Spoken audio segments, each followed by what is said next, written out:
دونوں نے پھر مفاخرہ کیا اور اپنا اپنا عہدہ گنوایا. اللہ نے کہا دونوں چپ ہو جاؤ. ایسے نہیں ابھی تو میں بتا رہا ہوں کہ اتنے بڑے بڑے عہدے رکھنے والے ملائکہ دو آپس میں مفاخرہ کر رہے ہیں اور اللہ سے فیصلہ کروایا. اللہ نے کہا دونوں چپ ہو جاؤ. تم کیا اور تمہارے عہدے کیا. گویا کہ یہی بات آ گئی نا, گویا کہ لب قدرت سے یہی جملے ادا ہو رہا ہے, چپ ہو جاؤ. اس چپ ہو جاؤ میں کیا چھپا ہوا ہے کہ تم کیا اور تمہارے عہدے کیا. دونوں خاموش ہو گئے. ایک بار اللہ نے کہا ذرا دیکھو عرش اعظم کے اوپر. جیسے ہی دونوں نے نگاہ کی عرش اعظم کے اوپر تو وہاں لکھا ہوا تھا لا الہ الا اللہ محمد الرسول اللہ وعلی وفاطمہ والحسن والحسین خیر خلق اللہ خیر خلق اللہ. ابھی روایت مکمل نہیں ہوئی. عرش پر دونوں نے لکھا ہوا دیکھا. دونوں کے منصب آپ کو معلوم ہے, آپ کو یاد ہوگا. میں بات بہت کم دہراتا ہوں لیکن یاد رکھیے گا کہ جب اپنی کہی ہوئی کوئی بات یا اپنی سنائی ہوئی کوئی روایت دہراؤں تو اس میں کہیں نہ کہیں کوئی حکمت ہے اور کوئی بات آپ تک پہنچانا چاہتا ہوں. جناب ابراہیم کو, ابھی یہ روایت میں نے روکی ہے, یہ اپنی جگہ رکی ہوئی ہے. جناب ابراہیم جب اللہ نے کہا کہ ہم ملکوت السماوات والارض پر لے گئے, آسمان اور زمین کے ملکوت دکھائے کہ جہاں سے ہم پوری کائنات کو کنٹرول کر دیں, جہاں سے ہم پوری اپنا جو دور اقتدار ہے اس پر ہمارا قبضہ ہے اور اپنا اقتدار جہاں سے ہم چلاتے ہیں. آپ کو یاد ہوگا کہ میں نے ایک مثال دی تھی کہ ملکوت السماوات والارض بلا تشبیہ, جیسے آپ کے شہر میں کوئی کمانڈ اینڈ کنٹرول سسٹم بنا ہوا ہو کہ جہاں پورے شہر میں سیفٹی سٹی جس کو آپ کہتے ہیں, پورے شہر میں کیمرے لگے ہوئے ہیں اور ان کیمرے کا کنٹرول کسی ایک دفتر میں ایک کمرے میں ہے. پورے آپ کے پاس LCDs لگے ہوئے ہیں, ٹی وی لگے ہوئے ہیں اور پورے شہر کے حالات آپ ایک کمرے میں بیٹھ کر دیکھ رہے ہیں. یہ فلاں جگہ, یہ فلاں جگہ, یہ فلاں جگہ, یہ فلاں جگہ کیمروں پہ لکھا ہوا ہے. آپ کے ٹی وی پہ آ جاتا ہے فلاں جگہ یہ ہے, فلاں جگہ کا کیمرہ یہ ہے. آپ ایک جگہ بیٹھ کے پورے شہر کو دیکھ رہے ہو. سمجھانے کے لیے کہہ رہا ہوں, بلا تشبیہ. ایسا ہی نہیں ہے لیکن صرف سمجھانے کے لیے, بلا تشبیہ. ایسے ہی ملکوت السماوات والارض ہے جہاں سے پوری کائنات کا انتظام چلاتا ہے, جہاں سے اللہ کا اقتدار, جس کو آپ مرکز اقتدار الہی کہیں. اس کی ایک مثال دوں, اس لیے کہ بچے چپ ہو گئے تو اس کی ایک مثال دوں کہ جب بھی کسی نبی کو معجزہ دکھانا ہوتا ہے تو اس نبی کو ملکوت تک بلند ہونا ہوتا ہے. بظاہر وہ نبی دنیا والوں کو اپنے سامنے دکھائی دیتا لیکن بباطن اس کی روح ملکوت تک پہنچتی ہے, اس لیے کہ معجزہ وہیں جا کے کنٹرول ہو سکتا ہے. جب تک وہاں پہنچے گا نہیں معجزہ نہیں ہو سکتا. یہ اللہ کا بنایا ہوا نظام ہے, اس کو کہتے ہیں ملکوت السماوات والارض. جناب ابراہیم ملکوت پر پہنچ گئے تو جناب ابراہیم کو پوری کائنات دکھائی دے رہی تھی اور جناب ابراہیم کو پوری دنیا دکھائی دے رہی ہے. جناب ابراہیم نے دیکھا کہ زمین پر فلاں جگہ کوئی گناہ ہو رہا ہے, فلاں جگہ کوئی گناہ کر رہا ہے, فلاں جگہ کوئی گناہ کر رہا ہے.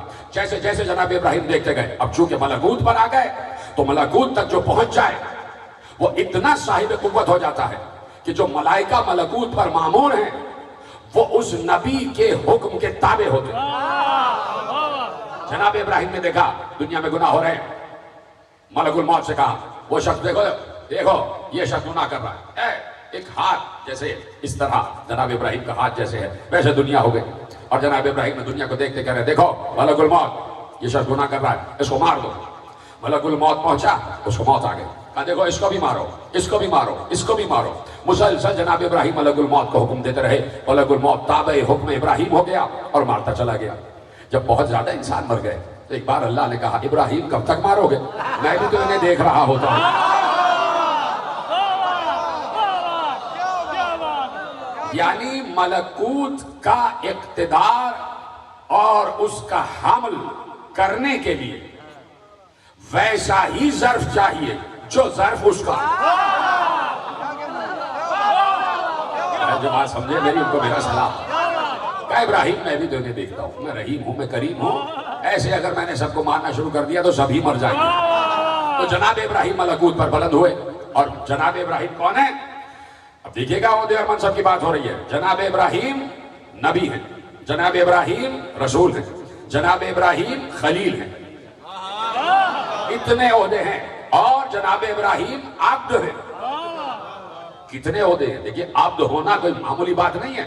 میں نے پہلی تقریر میں کہا تھا کہ میں کہوں کہ میں عبد ہوں یہ الگ بات ہے, اور وہ کہے کہ تو عبد ہے یہ الگ بات ہے. اللہ کسی کو عبد کہہ دے یہ بہت بڑا عہدہ ہے.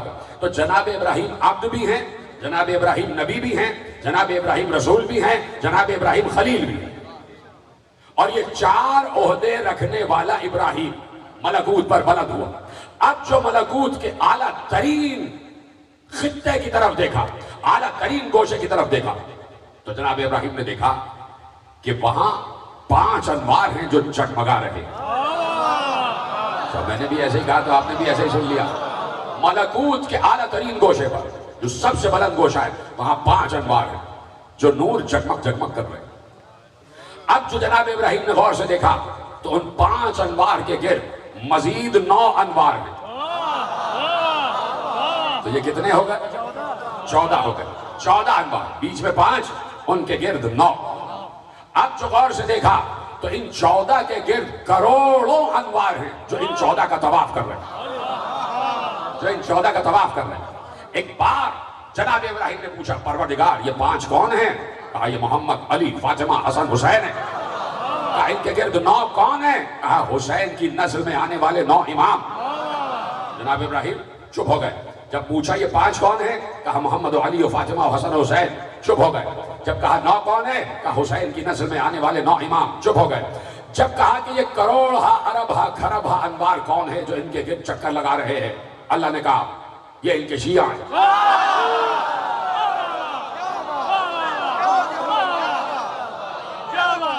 یہ ان کے شیعہ ہیں جو ان کا طواف کر رہے ہیں.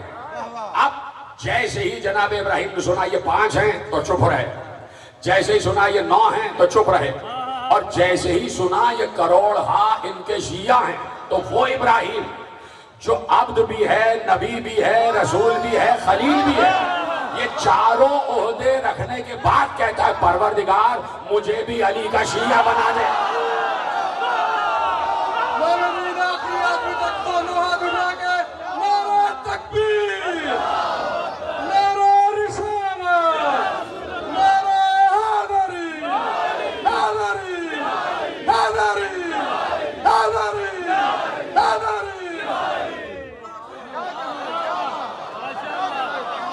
سلامت رہے پیچھے والے حضرات بھی خدا کو شاد و آباد رکھے. سلامتی کے لیے بلند تر صلوات. جب 5 کو دیکھا, 9 کو دیکھا, یعنی 14 کو دیکھا تو یہ نہ کہا مجھے ان جیسا بنا دے. کم از کم ابراہیم سے ہی سبق سیکھ لو. ابراہیم اتنا بڑا ہوتے ہوئے کہہ رہا ہے میں ان جیسا نہیں. میں ان جیسا نہیں. یعنی 4 عہدے رکھنے کے بعد کہہ رہے ہیں کہ مجھے ان کا شیعہ بنا دے. تو اب ابراہیم نے دعا کی. یہ کیسے ہو سکتا ہے کہ اللہ دعا کو قبول نہ کرے؟ فوراً اللہ نے کہا اور آیت آ گئی ان من شیعتہ لابراہیم. ابراہیم اس کا شیعہ ہے. لفظ شیعہ قرآن میں 3 مرتبہ آیا. اب نقطہ خود بنا لیجئے گا گھر جا کے. لفظ شیعہ قرآن میں 3 مرتبہ آیا. تو اب اتنے عہدے رکھنے کے بعد اگر کوئی یہ کہے کہ مجھے یہ عہدہ بھی دے دے تو اس کا مطلب ہے 4 سے بڑا ہے یہ عہدہ. سمجھ میں آگئی نا بات؟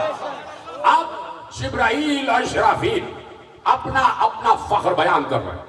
میں یہ میرے پاس یہ میں زور بھوکتا ہوں, میں نے عرش اعظم اٹھایا ہوا ہے, میں نے یہ کام کیا ہوا ہے. جبرائیل کہہ رہے ہیں کہ میں وہی پر مامور ہوں, میں کتابیں لے کر گیا ہوں, اللہ میرے ذریعے سے عذاب بھیجتا ہے, اللہ میرے ذریعے سے انبیاء سے گفتگو کرتا ہے. اپنا اپنا عہدہ بتا رہے ہیں. اور جبرائیل سید الملائکہ ہے, سب سے بڑا عہدہ تو یہی ہے.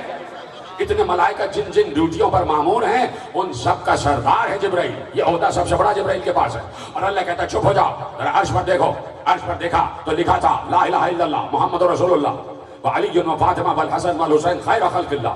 اللہ کے سوا کوئی معبود نہیں, محمد اللہ کے رسول ہیں, اور علی, فاطمہ, حسن, حسین یہ سب بہترین مخلوق ہیں، ان سے بہتر کوئی نہیں، ان سے بہتر کوئی نہیں۔ جیسے ہی جبرائیل نے یہ نام عرش اعظم پر پڑھے، جبرائیل اور اسرافیل نے یہ نام عرش اعظم پر لکھے ہوئے پڑھے، تو اتنے بڑے بڑے عہدے رکھنے والے ملک دو، انہوں نے بے اختیار اللہ سے کہا اسألک بحقہم علیک ان تجعلنی خادمہم، پروردگار اس حق کی قسم جو تیرا حق ان 5 پر ہے، ہمیں ان کا نوکر بنا دے۔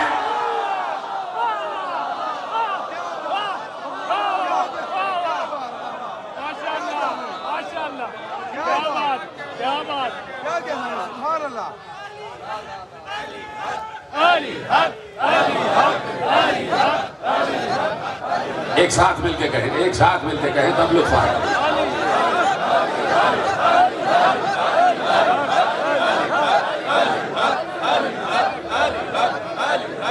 اچھا عجیب بات ہے، ہم یہاں بیٹھ کے علی حق علی حق علی حق کہہ رہے ہیں، پروردگار ذرا ہماری شکایت بھی سن لے۔ ہم یہاں بیٹھ کر علی حق علی حق علی حق کہہ رہے ہیں، کروڑوں ملائکہ ہماری آواز سن رہے ہیں، جب یہ ملائکہ مل کے علی حق کہتے ہیں تو ہمیں بھی تو آواز آنی چاہیے۔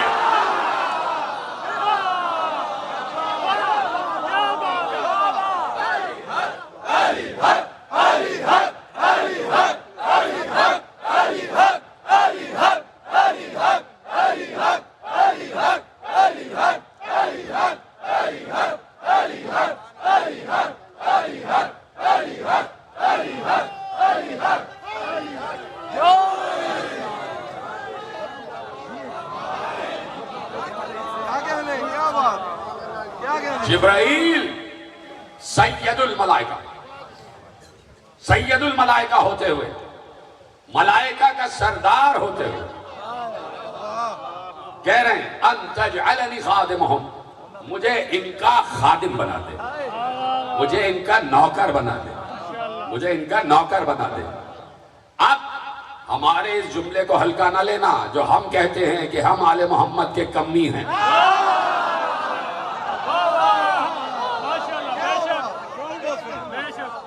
اتنا بڑا ملک، اتنا بڑا عہدہ ہوتے ہوئے کہہ رہا ہے کہ ان کا خادم بنا دے، ان کا خادم بنا دے۔ اس کا مطلب ہے، میرا جملہ ضائع نہ ہو، اس کا مطلب ہے عرش اعظم اٹھانا کم بات ہے، سور پھونکنا کم بات ہے، وحی لانا کم بات ہے، علی کا نوکر ہونا بڑی بات۔ مومنین آخری انبیاء کو ہاتھ اٹھا کے من کنت مولا، جبریل کا مولا، بوذر کا مولا، پیغمبر کا مولا، نمت کلندر، نمت کلندر، نعرہ حیدری۔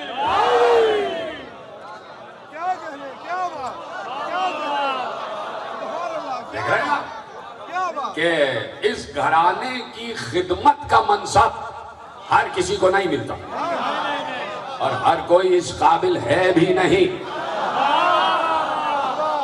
کہ اس گھرانے کا خادم ہو جائے یا اس گھر کے دروازے کا دربان ہو جائے۔ تھے تو بہت سے، ہزاروں، لیکن صرف ایک سلمان دربان تک پہنچا،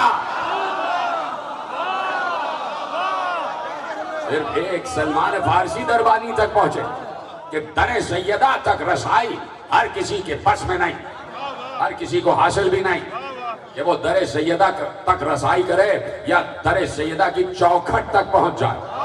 اس لیے کہ میں نے اپنی کسی منقبت میں لکھا تھا کہ یہ بیت سیدہ کا دروازہ نہیں ہے، یہ چوکھٹ نہیں ہے، اے جبرائیل یہ چوکھٹ نہیں ہے، یہ سدرۃ المنتہا ہے، یہ سدرۃ المنتہا ہے۔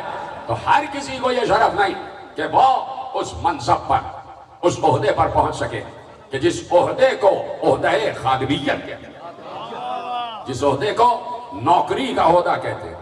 تو ملائکہ تڑپتے ہیں کہ خدمت کا کوئی موقع مل جائے، خدمت کا کوئی موقع مل جائے۔ جبرائیل کی تو اس وقت بن آئی، جبرائیل کی اس وقت بن آئی بگڑی بن آئی کہ جب حسن و حسین دنیا میں آئے تو جبرائیل تو اتنے دنوں سے سوچ ہی رہے تھے کہ کیا عہدہ لوں، کہاں در سیدہ اور کہاں میں چلا جاؤں. میں بہت ڈر رہا ہوں، کیسے اللہ سے مانگوں کہ مجھے اس در کی دربانی دے دے، اس در کی دربانی دے دے. ایک بار جیسے ہی حسن و حسین اس دنیا میں آئے، جبرائیل کی بن آئی. کہا اب ان بچوں کا جھولا تو ہے نا.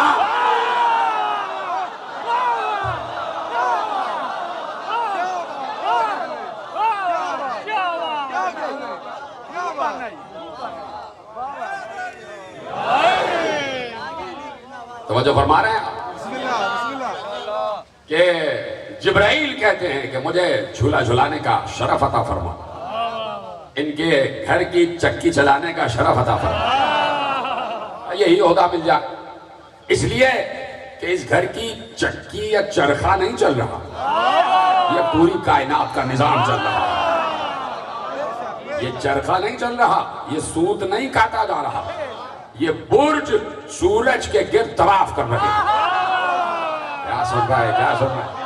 اور کب میں ایسی باتیں کرتا ہوں. یہ بروج سورج کے گرد طواف کر رہے ہیں. یہ چکی میں گیہوں نہیں پیسا جا رہا، یہ کائنات کے رزق کا انتظام ہو رہا ہے. یہ رزق کائنات کا انتظام ہو رہا ہے. توجہ فرما رہے ہیں آپ. بلند آواز سے صلوات پڑھیں محمد و آلہ. 5 منٹ ٹرسٹ کے جو معاملات ہیں وہ آپ کے حوالے، اس لیے کہ آپ کو پتا ہے کہ یہ سارے معاملات آپ کے ہی تمام تر ہدیوں سے اور نذرات سے طے ہوتے ہیں. تو 5 منٹ میں جو بھی حضرات یقیناً دینا چاہے اور جو بھی آپ کے بس میں ہے وہ یقیناً ٹرسٹ کے حضرات کی طرف آپ منتقل فرمائیں 5 منٹ میں. اور درود پڑھتے رہیے محمد اور محمد اہل بیت محمد صلوات.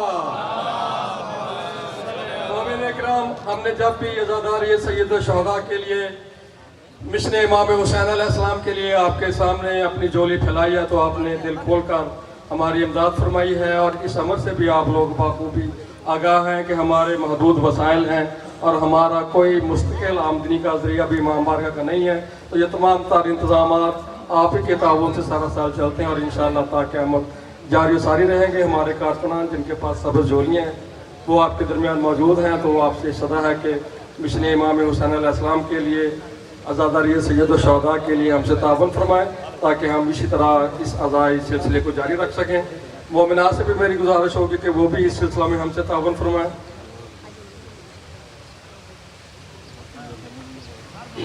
ملکی حالات کے پیش نظر بھی اور جیسے معاشی حالات چل رہے ہیں تو یقیناً ہم سب کے اخراجات بھی بڑھے ہیں. تو اسی طرح عزاداری سید الشہداء کے اخراجات بھی یقیناً اوپر گئے ہیں. تو اس ضمن میں ہم آپ سے بار بار درخواست کرتے ہیں اور انشاءاللہ اشرا میں کرتے رہیں گے کہ آپ سید الشہداء کے اس مشن کے لیے ہم سے تعاون فرمائیں تاکہ امام حسین علیہ السلام کا یہ جو مشن ہے وہ جاری و ساری رہ سکے. درود پڑھتے رہے محمد و آلہ. درخواست ہے کہ ان کے نزدیک وہ جو سبز جولیوں والے احباب ہیں وہ آئیں تو ان کو دیتے جائیں. بہت سے لوگ خود بھی لے رہے ہیں تو ان سے التماس ہوگی کہ وہ جو ان کے پاس جب بھی ہمارے کارکن سبز جولی والے ہیں تو وہ ان کو دیتے جائیں. یہ ہماری ریکویسٹ ہے کہ ہم ادھر سے آتے ہیں نا، ہر سال آتے ہیں ریز ہوٹل کے ساتھ والی گلی میں. ادھر ہم موٹر سائیکل اپنی بائک ادھر کھڑی کرتے ہیں، ادھر راستہ بند کر دیتے ہیں. آنے والے وہ بندے کو تکلیف ہوتی ہے. ادھر 15-20 عورتیں جا رہی تھیں. انہوں نے کہا چاہتا یہ ادھر راستہ بند ہے. میں نے ان کو کہا کہ 1400 سال پیچھے چلے جائیں، 1400 سال پیچھے چلے جائیں. یہ جو لعنت تھی نا وہ ان کے گلے میں ڈلنی تھی. برائے مہربانی انتظامیہ کو کہیں کہ جو بندے ادھر کھڑے ہیں تلاشی لیں ہماری اچھا طریقے سے.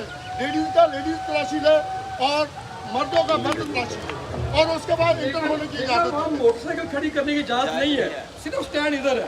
وہ ٹھیک ہے، جو آپ نے اچھا کر دیا ہم اٹھا لیں گے ادھر سے موٹر سائیکل تھانے والے اٹھا لیں گے. اچھا وہ آپ ٹینشن نہ لے ہو جائے گا. ابھی وہ انشاءاللہ جو آپ کہہ رہے ہیں وہ میں ان تک پہنچا دوں. پروردگار سب کو آسانیاں فراہم کرے. اور آپ سب حضرات بھی بہت مودت و معرفت کے ساتھ آتے ہیں. جو بھی شکایتیں سامعین کی اور مومنین کی وہ یقیناً پہنچ چکی ہیں. اور انتظامیہ سے بھی گزارش ہے کہ عزاداران امام حسین کے ساتھ بہت نرم رویہ رکھنا چاہیے، اس لیے کہ ان کے نرم رویے ہی قیامت کے دن ان پر نرم رویہ رکھیں گے. جو یہاں نرم رویہ رکھے گا تو ملائکہ قیامت میں ان پر نرم رویہ رکھیں گے. برا نواز سے صلوات پڑھیں محمد و آل محمد. مل کے بآواز بلند درود پڑھ محمد و آل محمد.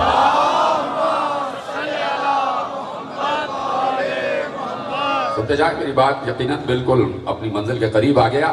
سب میرے ساتھ ہیں اور سب کو یہ شرف اور فخر ہے کہ وہ در سیدہ کا نوکر ہے. نوکر ہو تو گھر میں آئے ہو. ہر کسی کو اس دربار میں آنے کی اجازت بھی نہیں ملتی. یہ بات ابھی سمجھ میں نہیں آتی. جب قبر میں نور کے پردے ہٹ جائیں گے تو پتہ چلے گا کہ کیا کہا گیا. سب معاملات وہیں پر روشن ہوں گے. ابھی تو پردے پڑے ہوئے ہیں, ابھی تو حجابات میں کچھ پتہ ہی نہیں چل رہا کہ ہر کسی کو ادھر آنے کی اجازت بھی نہیں ہے. اجازت عام ہوتی تو شب عاشور سب کے سب حور بن گئے ہوتے. ایک ہی کیوں ہوتا. یہاں تو دلوں کا نذرانہ دیکھا جاتا ہے, دلوں کا خلوص دیکھا جاتا ہے, دلوں کی نیت دیکھی جاتی ہے. اور جب وہ دلوں کی نیت خالص پاتے ہیں تو دروازے کھول دیتے ہیں کہ آ جاؤ. اور آپ پر بھی دروازے کھل گئے اور آپ تشریف لائے ہوئے ہیں. تو یہ شرف ہے, سب سے بڑا شرف ہے. اور اسی لیے میں ہر مرتبہ کہتا ہوں کہ عزا خانوں کا دروازہ اسی لیے کھلا رہتا ہے. 5 وقت اللہ کے گھر کا دروازہ کھلتا ہے. جیسے ہی نمازی باہر گئے دروازہ بند. اس لیے اللہ کے گھر کے برابر میں اللہ والوں کا گھر رکھا گیا ہے. بڑی آسانی سنا آپ نے جملہ. اللہ کے گھر کے برابر میں اللہ والوں کا گھر رکھا گیا ہے, جسے امام بارگاہ کہتے ہو, جسے حسین کا عزا خانہ کہتے ہو. لوگ پوچھتے ہیں کہ یہ مسجد کے برابر میں آپ عزا خانہ کیوں بنا لیتے ہیں, یہ مسجد کے برابر میں آپ امام باڑہ کیوں بنا لیتے ہیں. ہر مسجد کے برابر میں امام باڑہ, ہر مسجد کے برابر میں امام باڑہ. تو ان سے یہی جواب دیا کرو کہ آپ نے کیوں نہیں بنایا. اس لیے کہ اللہ نے کہا تھا کہ مسجد میں کھلنے والا ہر دروازہ بند کرو سوائے فاطمہ کے دروازے کے.